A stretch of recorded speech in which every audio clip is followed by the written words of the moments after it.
and you've indicated, this is on Monday, you said, on Sunday, on Channel 31, you picked Green Bay to win.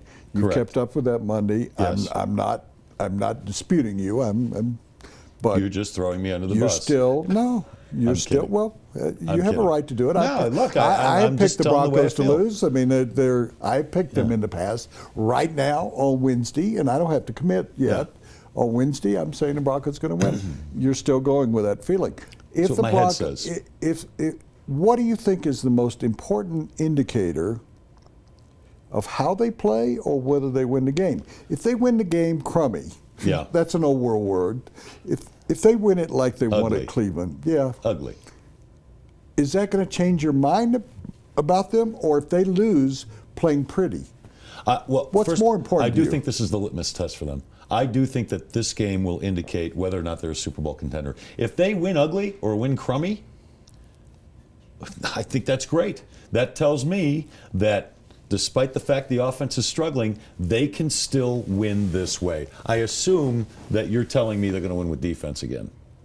I'm not telling you winning anything. ugly. I'm asking Okay. you a question. No, I believe that if they show they can play with and beat Green Bay, play with and or beat Green Bay in this game, that tells me they are a legitimate Super Bowl contender. If they lose 31-14 and they still struggle with that offense and that defense, as good as it's been, has trouble stopping Aaron Rodgers. That's not what I said, Les. Okay. Let's get the right. Okay. Let me come back. If they play crummy and win, you're accepting that. They're a Super Bowl If we're going to contender. use crummy, Yes, they're legitimate. as our word. If they play great and they lose, you're saying, I'm not saying that they play awful and they lose. Yeah. I'm saying if they play great. Let me give you an example. Then I still Do think you they're remember? a contender. Well, wait.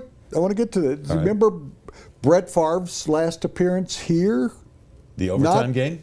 Yeah. Yes. And he threw, if I remember correctly, it was either the first or second play. First play in overtime. He throws to Lofton, I think. I thought it was Jennings. Could Whatever be it Jennings. I don't know. Okay. Somebody look that up. That's you. Don't I think it was look up. 19-13. But it's the first play in overtime. The Broncos played the Packers well in that game. Yes. And they lost on one play in overtime. Yes. Sort of like Pittsburgh. It was just like Pittsburgh losing to the Tebow and the Broncos. So if the Broncos play well and lose the game, does that? What is your opinion coming out of the game? That tells me not the 31-14. If they play awful, then we all know you're not going out on some island and telling us something we don't know. Right. If they get beat 31-7, we all know they're not a Super Bowl contender at that point without totally changing. If they lose the game 31-30, I'm ready to answer your question. Thank you. Anytime now. All right. All right. If they lose a close game to Green Bay, look, everybody looks at Green Bay and New He's England. not ready to answer my question. And I'm included here. I'm going to preface this. Everybody looks at Green Bay and New England as the class of the league. If you look at percentages, the highest percentage for a Super Bowl game matchup is Green Bay and New England right now. I'm one of those people that believes that. If they stay with Green Bay, if they lose a close game to Green Bay, yes, they are a Super Bowl contender. You?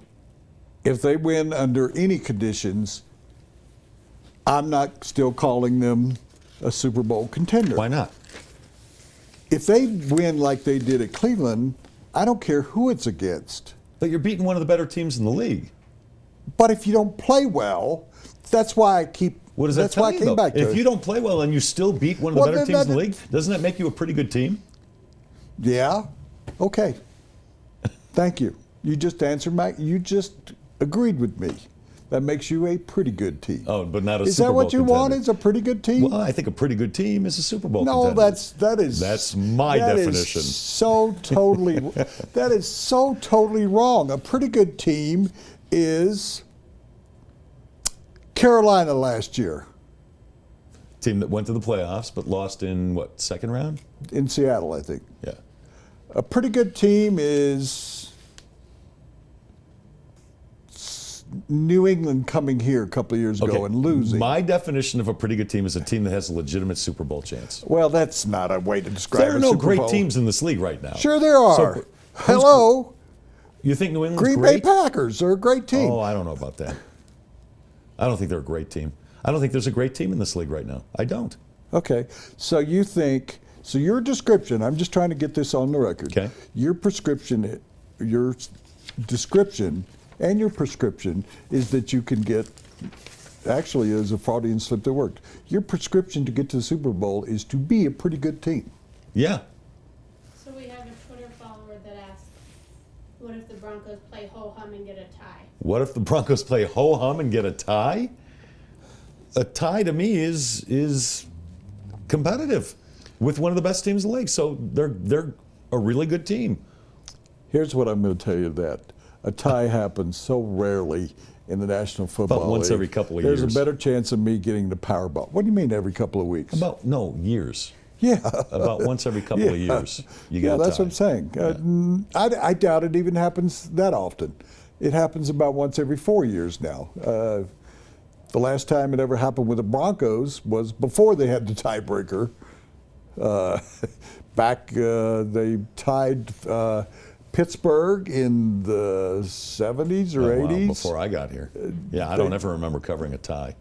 That was back when Jefferson Street Joe Gilliam was starting for the Steelers, and the Broncos and the Steelers tied. This was post Terry Bradshaw.